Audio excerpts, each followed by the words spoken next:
because we are training students in the field of agriculture, in engineering, in all aspects of life. But we also do training on how a student can transition from classroom to business enterprises. And this is open to the youth who are not necessarily on campus. So when they come here and they are interested, they can be able to take advantage of those training opportunities and look at what they would like to see as they progress to interact with those venture capitals to be able to fund them. We actually have business models, especially in agribusiness, which they can be able to observe. And you never do this until you are actually interested in something and you want to follow. So here we are going to give them that opportunity to see, to interact with those who are primarily engaged in that research, and discuss about their thoughts and what they can do from there. So youth are more invited to actually come and see. The issue of farming, I normally tell people that when anybody who misses a job, you can always farm. And there is, we know there is a problem of land availability, but we also know now there is horticulture, and we have horticulture activities taking place here, what we call a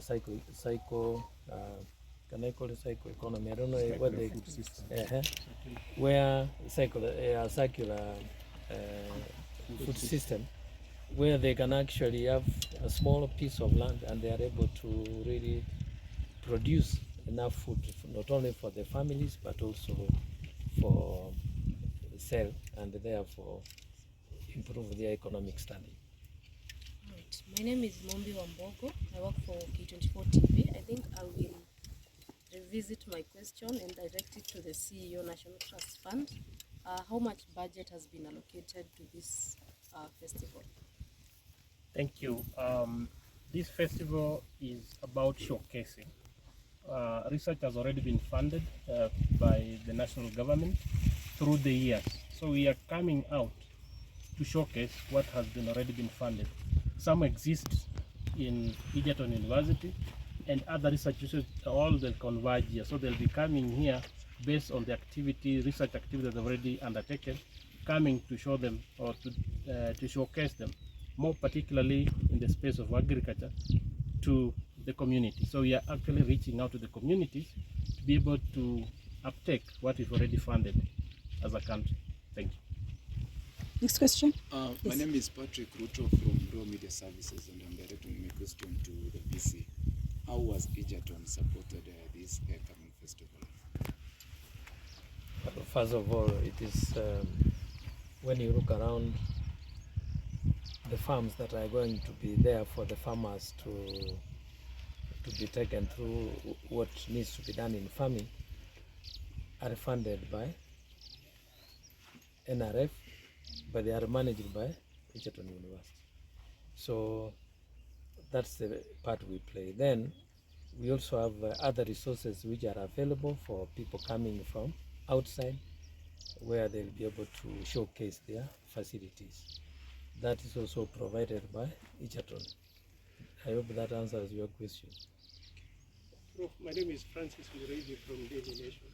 Can you give us some of the research projects that have commercialized or adopted by the government? Thank you, Murray. That's a nice question.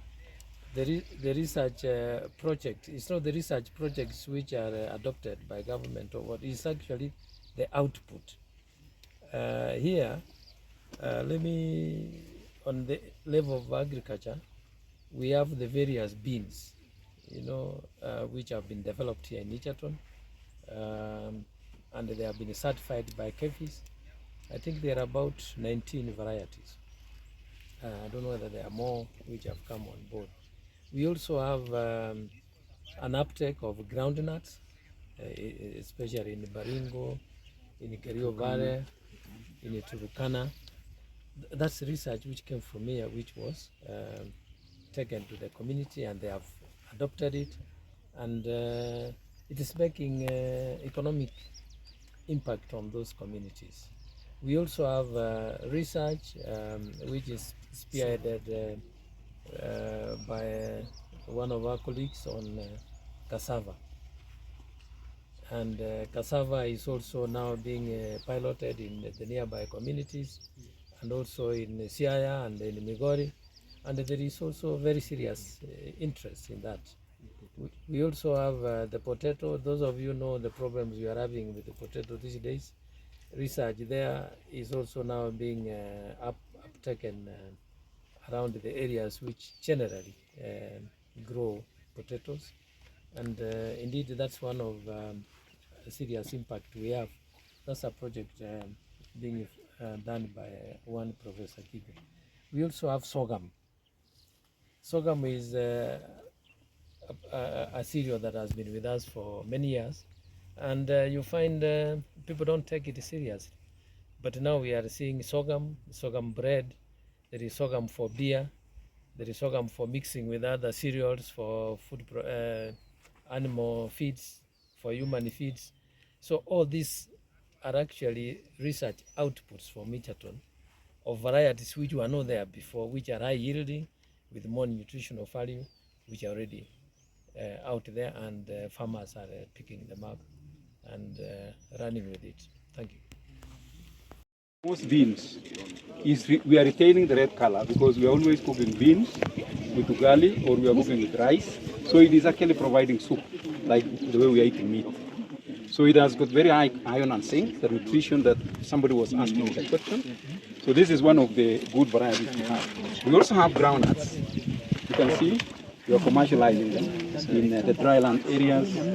And their oil content is around 48%. We have another one called dofu, which is mwangaza, which is red, and it's very good for roasting.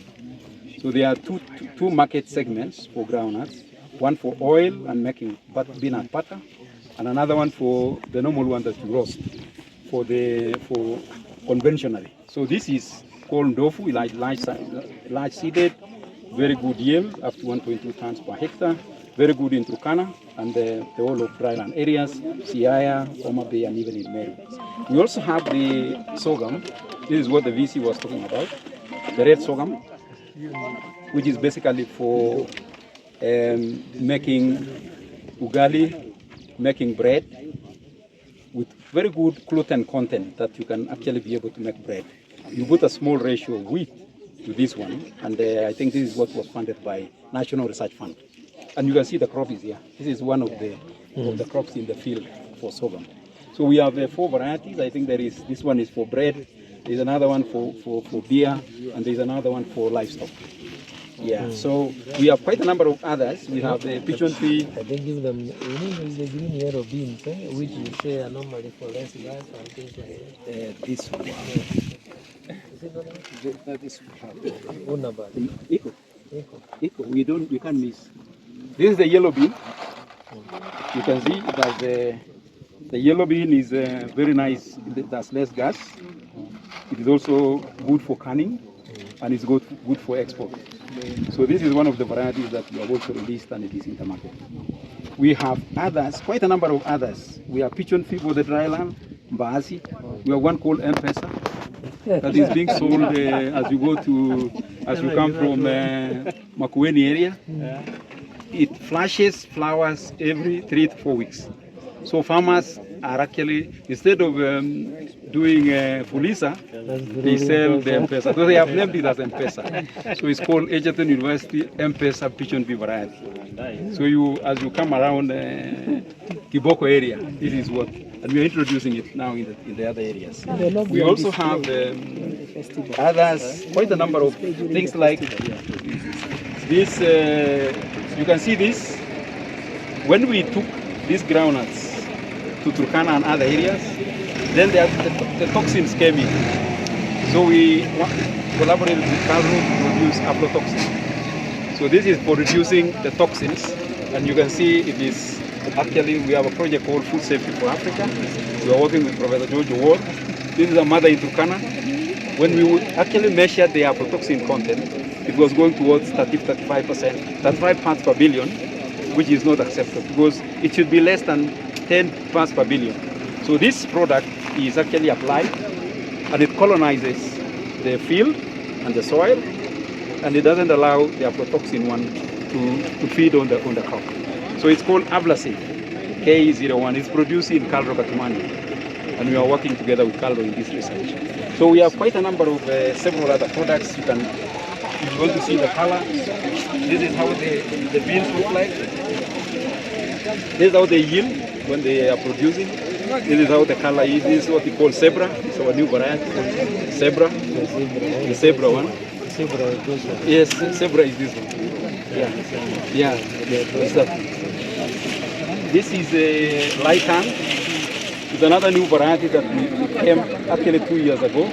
It is called lightan, but we have named it after the not this one.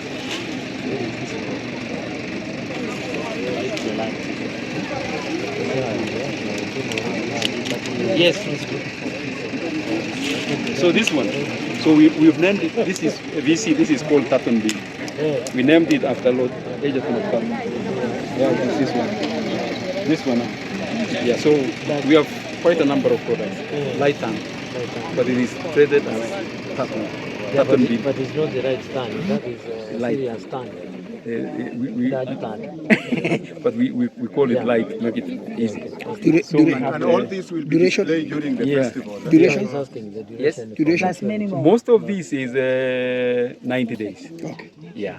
3 months, yes. So the farmers are making good money on the legumes and for diversification also. So we decided to look for medium altitude area, the islands like Egerton, as we go down to other areas like the drylands. So we are looking at, but we are more focused on the dryland. Okay. You can see sorghum is for dryland, these beans are for dryland, njugu near dryland, vaasi near dryland. Yeah. So the drought resistant. Yeah, Yes, drought resistant. Yeah, drought resistant. They are early maturing also.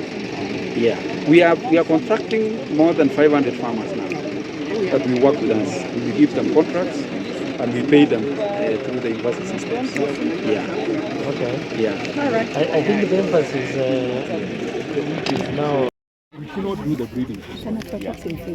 We just did some introduction of soya beans, 25 lines. I think just behind this And so being adaptive. I think if we pass there like this. You're going to be adaptive. Yes, and he's one of my guinea pigs. He has a story on soya. On soya, yeah. I think he will be happy with it. Yeah.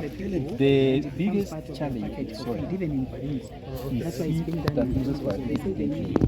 Yeah, because of high oil. So we are trying to look at ones that can go into the red zone, high altitude areas, and also in the transitional zones. So we have 4 varieties. Next year we are taking them